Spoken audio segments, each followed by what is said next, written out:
ठीक। नाम बताइए आपका। जी, मेरा नाम डॉक्टर मानवी साहू है। जी बताइए क्या मामला है, किससे धोखाधड़ी आपके साथ, किसने धोखाधड़ी करी है?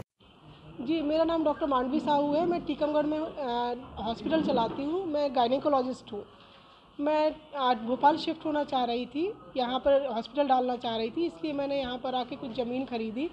परंतु कुछ बिल्डर हैं, रामदास साहू, अनुज साहू, अंतेश शर्मा के द्वारा मेरे साथ धोखाधड़ी की गई है।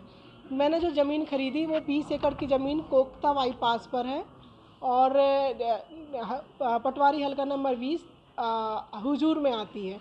वहाँ पर जो ज़मीन है उसका अक्स पर बटान नहीं है। वैसे 36/1, 36/2, 36/3 का बटान है, लेकिन जो अक्स पे बटान ना होने के कारण उनके पास जो 5 एकड़ ज़मीन है वो जो 36/2 में है।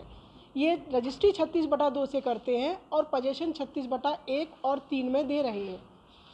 इनके पास ज़मीन मात्र 5 एकड़ है, लेकिन इनने जो लिस्ट दी है, ये मैं आपको लिस्ट दे रही हूँ, उसमें कम से कम 450 लोगों को पोजीशन के लिए बात कर रखी है, एग्रीमेंट कर रखा है और 200 लोगों की रजिस्ट्री कर रखी है। नॉर्मली जो 1 एकड़ ज़मीन होती है उसमें 25,000 से 27,000 स्क्वायर फीट का प्लॉटिंग एरिया होता है। इन्होंने वो कोई क्राइटेरिया फॉलो नहीं किया है। पूरी की पूरी 44,000 स्क्वायर फीट में 44,000 स्क्वायर फीट की ही रजिस्ट्री पूरी की पूरी कर दी है और पोजीशन 1 और 3 में दिए जा रहे हैं। ये मेरे साथ ही नहीं, उन 450 लोगों के साथ भी धोखाधड़ी हो रही है, जो पैसा गाड़ी मतलब अपने दिन भर की कमाई उन लोगों को दे रहे हैं। रामदास साहू के द्वारा इतना बड़ा स्कैम किया जा रहा है, देर सवेरे जेल जाएगा, लेकिन उन 450 लोगों को जिनके पैसे लगे हैं वो सारे के सारे डूब जाएंगे। वो कहीं शिकायत करी? मैंने 25 शिकायतें हैं, पूरा बंडल बना हुआ है। मैं जनवरी से जब मुझे ज्ञात हुआ तब से लेके आज तक मैं मात्र शिकायत ही कर रही हूँ।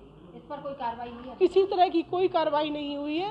बिल्डर काफ़ी इन्फ्लुएंशियल है और ये कम से कम 60-70 करोड़ का मैटर है, लेकिन किसी तरह की कोई जानकारी नहीं हो रही है, कुछ कार्यवाही नहीं हो रही है। वो 450 लोग हैं क्या आपके साथ? मेरे साथ नहीं है, क्योंकि उन्हें तो कब्जा वो मेरी ज़मीन पे दिलाता जा रहा है और उन लोगों को अभी ये समझ ही नहीं है कि भाई वो सोच रहे हैं कि हमारी रजिस्ट्री हो गई है, हमें ज़मीन मिल रही है, हमें क्या लेना देना, चूँकि उसमें बटान नहीं है। जिस दिन बटान हो जाएगा, मैंने नवंबर से बटान का केस लगा रखा है, बटान देर सवेर होगा ही, क्योंकि बटान मैंडेटरी है।